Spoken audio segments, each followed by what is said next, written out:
What's up, guys? I'm here to talk about clubbing in Toronto in the 90s and then kind of where it went from there on. So, the first time I ever went clubbing, I was 12 years old. It was an all ages event. The nightclub was called Tonic. It was like an Asian club at the time. My brother was probably in grade 9. He's like 2 years older than me.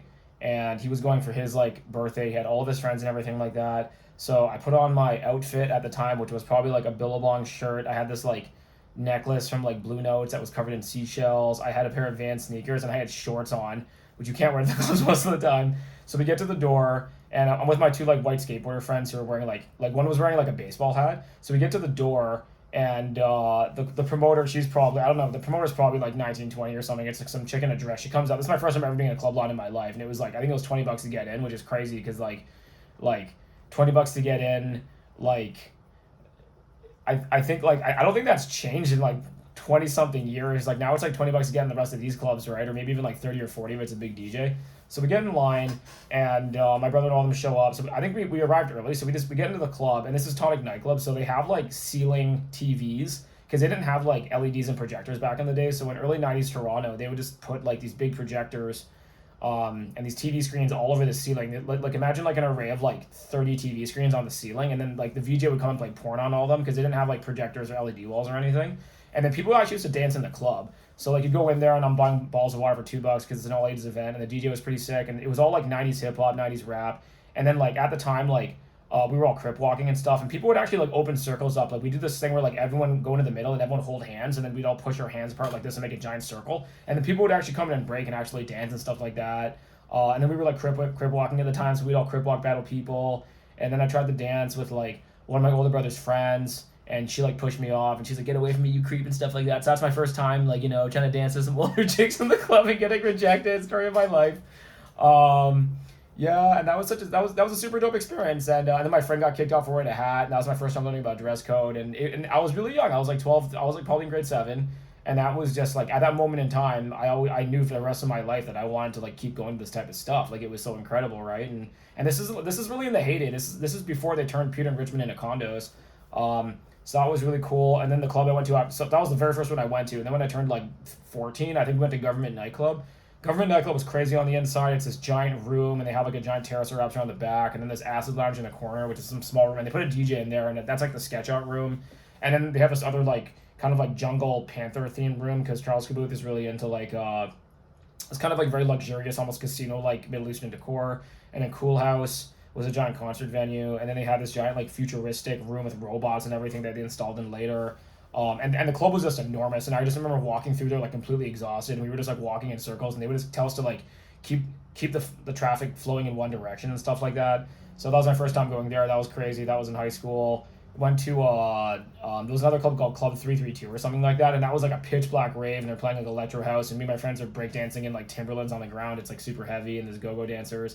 And we're talking to security, and like, should we go upstairs? And the security's just totally selling us on it. He's like, yeah, there's a bunch of girls and everything. You should go upstairs. It'll be so much fun. We go upstairs. There's like maybe like 8 chicks, like a bunch of dudes. Club's completely dead. There was also like a drop zone at Pacific Mall and like Viva. I did get to go to Viva, and Chesto actually played there, but they had like an adult side and a kid side, and all the Vietnamese parents would be pulling up in their minivans, dropping the kids off, and the rest of my friend, when I was 15, we're learning how to break dance. Shout out to Jackson. And he said that he went to this new club called Drop Zone, and he says that like going up there was just crazy in Markham because people are just partying all night, and it's like the lifestyle is like you go drink bubble tea, you go play like foosball at Pacific Mall, you get pho, and then like you go out and people are just like raving all night long, and like people are like so fucked in there, people are just dancing and like thrusting like this, and the floor bounces, and they're raving all night long till 7, 8 in the morning, and it was just crazy. Like I don't know, like I don't know why like Asian people are so into it. I think it's because they have raves in Asia or something, but like they definitely brought it to Toronto, and the DJs were all Italian at the time because they were really into like I don't know like Italian disco house or whatever. So that was really cool.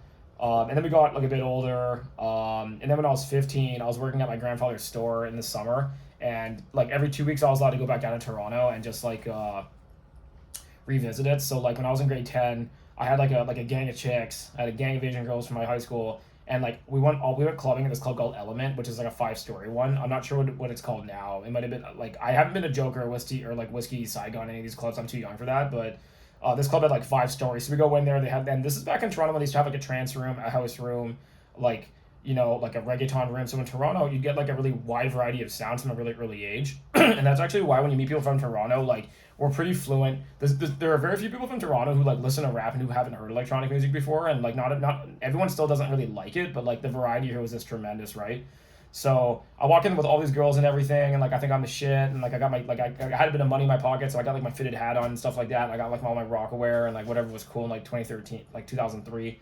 And I'm walking out of the club with like 8 girls, and security was like, "Yo, man, these girls look way too good to be like at an all ages event." And I was like, "Yo, those girls are all my age, bro." And then the bouncer was like, "How old are you, bro?" And I'm like, "Yo, I'm 15." And I walk out with like all these my girlfriends from high school, and I felt like such a boss. Yeah, so we would do that. There was like some local raves and stuff, and Government Nightclub was cool.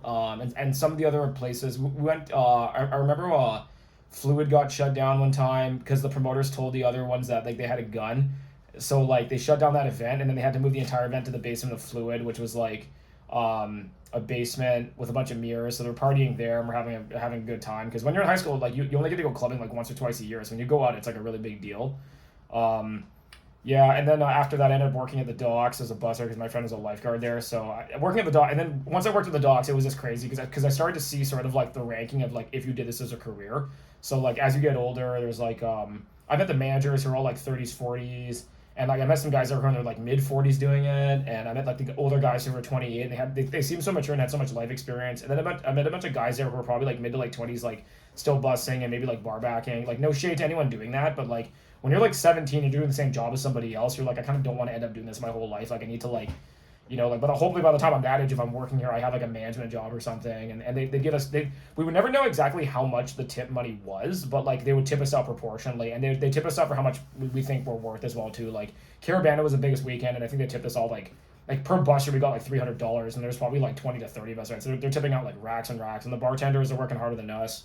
And the bartenders there, like, they taught me how to bartend, man, because, like, when you're serving, like, 150 rum and cokes at once, like, they would move so fast. Like, they were, like, the fastest bartenders you've ever seen in your life.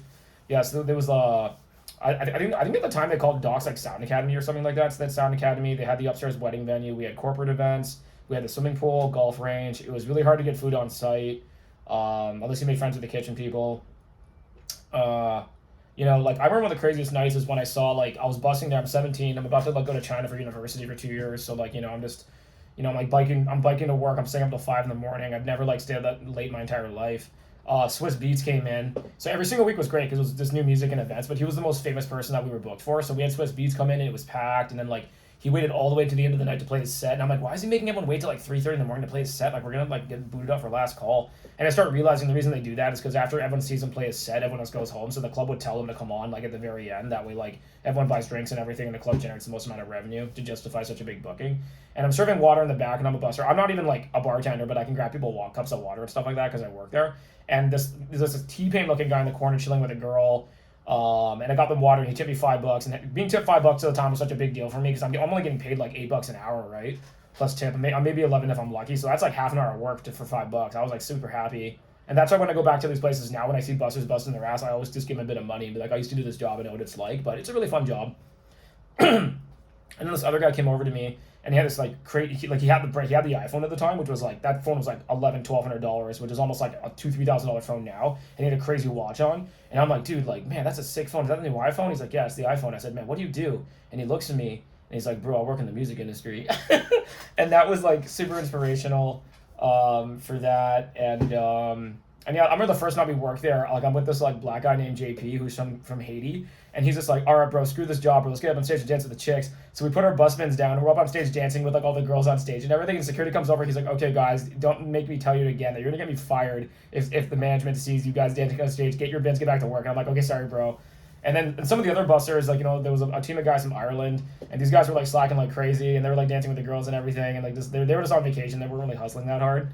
And then I got like two of my other Asian guy friends hired there. And then within the first like 2 weeks, because I was working so hard, they're like, we should just promote Eric to head buzzer because like this guy's working harder than everybody else here. But it's because the last place I worked at was McDonald's when I was 15. So it's like that. And that place is like the hardest job I've ever had in my life. I worked at Eaton Center. Like it was like 10,000 customers a day. So yeah, then after that, so I went to China for 2 years, and that's a whole other story. But clubbing in China was just nuts. And then I came back to Toronto afterwards, and Peter and Richmond was popping off, and we had clubs like Orchid, Law 332, Embassy, Wet Bar, like all the King Street clubs, and they divided by race. So there's like the Asian clubs, which was like Embassy, Wet Bar, all the Asian promoters like Fuel, and then like New Light with Dennis, and like and J Rise, and like and they'd come in MC and DJ their own events. They had their own like DJ, rapper, like YouTuber. They'd bring in YouTubers to host some of the events. So we had this huge network. And Toronto, it was crazy, man. You'd walk out at Peter and Richmond at like 4 a.m, and we'd be eating jerk chicken, and the place would be like patrolled on horseback. And they're just drunk people everywhere around 2, 3 in the morning, because all the clubs close at around 2 to 3. So everyone has been walking out like wasted. Time Sundays used to have $100 Grey Goose night on Monday nights, so all the drug dealers and everything would show up there, and like my friend DJ Crunch would play that, and it was just cheap. Like I remember for my 21st birthday, they gave me a free limo. Bottles were $100, so we ordered like 15 bottles. Like 15 bottles now at the club, I'm spending like $7,000 or something. But like back in the day, the cheapest bottle was $100, and like tax and tip, like it was gratuity. Like tax and tip was only like gratuity was only like 13% at the time. I think it was like 10%. So it was like, it wasn't like 18%, 20, and now it's like 25% gratuity. It's like crazy. So, everyone threw in $20. We had like 13, 15 bottles at the table. We all wore cool sunglasses. And I'm 21 at the time. It was nuts, right? Had dinner at a sushi restaurant before with all my friends. Ex-girlfriend there with her new boyfriend, all this type of stuff. So yeah, then after that, that was pretty crazy. And then like, all those clubs shut down, and then Rebel opened and Rebel became big, and then we used to go to Footwork, which was the after hours, and it was really small, and like there's no security check on the way, and you walk inside, and like Rob Babbage would play there, and like Oliver Huntman, and like all these other small DJs, because the club only fits 80 people. And then we were just, because we got the problem with the King Street, the Richmond Street clubs, is that a lot of them were like just playing really cheesy like pop music, because the whole trap music thing hadn't happened. So then after that, what ended up happening is that all the independent promoters just started throwing their own warehouse parties, because they didn't want to hear like commercial music anymore. So then there was this period probably from like 2012 to like 2017 when it was all just like warehouse parties and like underground trap music parties and everything. Like Goodnight Bar, which was behind Goodfoot. I remember going to that one, and like not to name drop, but like it was like, I think it was like the weekends. It was like, I think it was, yeah, it was like Lamar's birthday, and like the weekend DJ'd it from EXO, and like like Xander Gation there was rocking like Louboutin shoes. Shoutouts to him too, and and this was crazy, because this was like before Toronto had streetwear brands. This is like Goodfoot was the only streetwear store in the city, maybe in the country. Like it was really ahead of its time. The whole like StockX didn't exist. Like Grail didn't exist. Like if you wanted to get like gear, you had to go on like Nike Talk or Babe Talk to get it, and try not to get scammed, and like you'd just be reading postings all day long. Like it was so hard to get clothing, and like to show up to an event where everyone's rocking all that stuff, and it was like super hard to get. And like and in the back of the bar, like I'm partying in there, and like happy birthday Lamar, and like the weekends DJing a party, and like it's this like super like underground cocktail bar, like hidden, like it was a private bar run by Goodfoot in the back, and like Goodfoot like closed down and stuff too. So it was just a totally different time in Toronto partying, and it was just all trap music going in. All the guys had their shirts off, everyone's rocking chains, everyone's like looking gangster. And then now that became mainstream, right? And then a couple of years later after that, now every club you go to, every club plays trap music. Everyone wears streetwear. Like we were doing that, like I was doing that when I was like 22. Like that was a really long time ago. So yeah, the club scenes has changed. And then Peter Richmond closed down, and then all the clubs moved on to King Street, and King Street's like mostly bottle service. And then like Footwork like closed down, and then they turned into Coda. They bought the Annex Rec Room, and then Coda fits like 700 people. And then Coda became like really mainstream, and then like people started like overdosing there and stuff. And now security's like super hard on you, and like all the events to go there. It used to be like $10-15 to get in for the law for a long time, because it was supposed to be like an underground after hours. But what's happening now is that you go there now, and it's like they're only booking like Eli Brown and like AAA talent. So when you go in there, it's like $70-$100 to get in. And the DJs are really good and everything, and they've scaled up. And now actually we have a bunch of other smaller after hours in the city, like Wiggle Room, and then like Comfort Zone, the original Comfort Zone at like Spadina and College. That place was a real dungeon. And then they moved over to Parkdale, and like the whole city's actually shifted so heavily, right? So Toronto clubbing's changed a lot, and what's happening now is that Gen Z doesn't want to drink anymore. Good for them. And the bottle service is so expensive. And people get sick of lining up for clubs and paying big tickets. And then the pandemic happened, and then a bunch of clubs and venues shut down and lost money. And so the whole like era of millennial clubbing was just so crazy. Like back in the day, you could go, they'd give you a limo. They'd compete for your business, man. Like they'd give you a limo. They'd give you like $100 bottles. It was cheap, man. The I think the most amount of clubs Toronto ever had was back in the 90s, when like Richmond and the Jarvis area was just it was just all warehouses and stuff like that. And like my ex-manager talks about like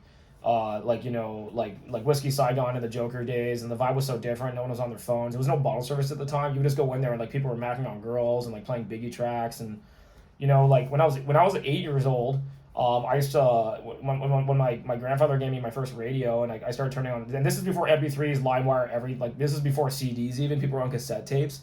Like The first song I ever heard on the radio was like "Can I Get a What" by Jay-Z, and it was Flow 935 at the time when they first started. And I'm like, wow, what's this crazy music? Like, what's going on? And they're talking about girls giving them head and everything, and smoking weed, and like, and like going to jail and all this gangster stuff. I'm like, man, the adult world seems so crazy. Uh, and then oh geez, and then Electric Circus, they would stream that radio station and bring in like all sorts of house DJs all over Europe. And this is back when like '90s like rave culture was really big, and Electric Circles would have tons of dancers. And like my friend actually danced on the show because she's a bit older. And then they would just broadcast all this cool house music, and I'm like, man, this music sounds incredible. Like I can't wait till I'm like a bit older so I can go to these clubs. And then like by the time I hit middle school, and I used to joke to my friends when I was 12. I'm like, yo man, Friday night man, when we get older, we're gonna go clubbing. It's gonna be so cool. And the funny thing about it is that like I got older. I'm in my 30s now, and like going clubbing, it's like we've gone clubbing so much in our lives that, and I've gone clubbing to like the best clubs in the entire world at this point in time, that it's the novelty is completely worn off. But from probably like middle school until now, I met one person who said she's only been clubbing like 10 times in her life or something, and I told her I've probably been clubbing like over 2,000-3,000 times. Like there was a point in time I was going clubbing like 4 days a week or something. In university, it used to be like Thursdays. Thursdays, I think we'd go to a basement nightclub, which was like that Asian club on like Bathurst and Queen, and it was all ages, and there'd be like 12-year-old kids showing up, and then like the security's like, you need to at least show me a health card, or I'm not letting you in. And you go downstairs, and like everyone's like doing ketamine, and like it's like mad sketched out, and like they have a bunch of go-go dancers, and it's like and they would just play like this kind of like that vintage kind of like Viet like Boy Vien Street in Vietnam type music. And it's funny because I went to Boy Vien last year to party there, and I'm like, this is the exact same music they play down there. And then Friday usually be like Asian clubbing, and then Wednesday night was like Wrong Bar, where like Zed's Dead and Kilobits and like the whole like Toronto bass community they would just play dubstep there. They don't even have that venue anymore, I think. And then Saturday and then Sundays would be usually maybe like a Sunday rave or like an after hours, or like anywhere else at a Sunday event. I had a couple of friends, they were going to Comfort Zone at 6 in the morning, and they'd wake up at like 6 or 7 and go to Comfort Zone at 8 just to like hear the music and have all the energy. So we were doing that for a while just to hear like techno music and stuff in house, because we were sick of hearing like all the pop music they were playing at all the Asian clubs. Yeah, so yeah, it was a ride through. And I went to U of T, right? So it's like at U of T, like we didn't have any on-site venues. Like we didn't have like Phil's, like Waterloo. We didn't have like the Turret, like Laurier. We didn't have any of that. So like when we booked events, we just booked the nightclub. So we booked like Embassy on a Thursday, and we'd bring like all this, because no one's going clubbing to Embassy on a Thursday. And they also used to have such harsh dress codes. Like I used to have like my streetwear outfits, but then I also had to have like Asian clubbing clothing. And which is all like, you need to wear dress shoes, you need to wear dress pants, you need to wear a dress shirt, and it's mostly just discrimination, but also because Toronto didn't have much of a fashion sense back in the day. And then like all the warehouse parties and everything, when fashion sneakers came out in like 2011 and people started wearing those, they're just like, okay, he's wearing like $1,000 Louboutins. I'm pretty sure that like we should let him in because this guy definitely has taste. So it was more, it became more flexible. And after clubbing in Toronto for that long, like I've been clubbing in Asia and everything, and like I just became like obsessed with it. And the music quality did improve over time. Trap music came out. We started throwing our own parties. Yeah, just lots of the city's really changed over the course of time. I really do think the heyday for it was probably 2003, maybe like 2013, before the real estate here got really bad, because you could run a club really cheaply, and there was a lot of variety, and the clubs also looked really interesting. Like there was a club called Frequency. And then it became like Metro at Richmond and John, and that was like a 3-4 story club, and like maybe 2 stories. They had like a trance room, and then they had like a hip hop room. So whatever you like, there was just variety in the clubs. It wasn't just all like trap music. But now we have like full on clubs that you just go one club to the other club. The dress code was like kind of that whole GQ, like Jay Lindenberg, like 555 Soul vibe. Yeah, so it was just really like, it was just a really different time in general through university, and then the whole trap music movement, and then now we're kind of like, and then FUG came out, and then like the rave culture came back really heavily, and then Government hosted for that, and they had go see Deadmau5 there, and like Above and Beyond, Group Therapy, go see Armin van Buuren there, see A State of Trance, go see Rusko at Cool House. There's like tons of concerts, and then like the big festival things started happening, and people started going to Coachella, and then like next thing you know, you're seeing Swedish House Mafia at like the ACC with like 30,000 people. Just like a huge pit of people. Then after that, you're doing the biggest festivals in the world. You're doing like EDC and Tomorrowland, which I'll do in another video. So yeah, just lots of that was my childhood growing up in Toronto, honestly. And if I didn't grow up downtown and like could take the streetcar to all these clubs and then take the streetcar home, or in some situations even like walk home and stuff like that, I probably would have really grown up with that. And it says something about being young and like living in a city and just having access to like music and everything, because everyone's like, oh, clubbing is something you only do in university. I'm like, no, clubbing is something you can participate in from a really young age. And get into dance battles, and like back when they don't do that anymore in clubs. It's unfortunate. Like it was a lot more fun in the '90s because people would actually go to clubs and dance, and no one had phones. And if you wanted to see the club, like the internet was so crappy you couldn't even get photos. You'd have to read about it in a magazine or something. You'd have to actually go to the club and see it. Like it was just a lot more like exclusive, not even exclusive. Like the information was just a lot less accessible, so it was a lot more fun to go and actually discover it and like experience it in real life. And now there's documentaries on like YouTube and everything about clubbing in like the '90s in Toronto. But I just wanted to talk about it because like I'm still here, and because in the modern day now it's like King Street. We have like Escobar. We have like God, what are these clubs called? I don't know what Cobra's. I think it's called. I think Cobra's called like Scarlet now. We have Ultraviolet, Rebels Open. We have Mr. C. We have Door 3. We had EFS before the shootings shut it down. We had like Lost and Found became a new one, and Lost and Found was nuts because it only fits like 120 people, so it became like the most annoying club in the world to get into. Like they would just like people would be lined up there at 2, 3 in the morning to get in, and it was on a Monday, and these old guys would walk by and be like, "Man, who's clubbing on a Monday?" And I'm like, "People don't have jobs like you, bro. Like I can still club. I still club on Mondays if I want to." I had friends visit from the UK recently, and like 10 years later, I took them to Lost and Found on a Monday because there was no other club available, and people still showed up, which was crazy to me. And I think it was mostly university students. And then a lot of the clubs moved to Queen West, so we have like clubs like Lobby. We have like, and then Apartment 200 became really big, and all the Queen West clubs, and like Cold Tea moved locations out of Kensington, so they became pretty big too. So yeah, there's lots of different venues and stuff like that, and it's just gotten a lot more expensive. And some, not all of them are expensive. Like Cold Tea's not that expensive. Like Apartment 200 is not super expensive, but like it became about popping bottles, and no one dances in the club anymore, and it became like all aggressive trap music, and like the vibe is just totally different. But every generation wants something different, right? So I think music has just changed a lot, and then people like they're not even necessarily going to as many concerts anymore because if you can go to a festival and pretty much pay $1 per artist and have like a huge experience, you're gonna want to do that too, right? So yeah, it's just changed a lot, and yeah, it's pretty much the Toronto club scene. Yeah, if you went through it, let me know. Let me know your thoughts.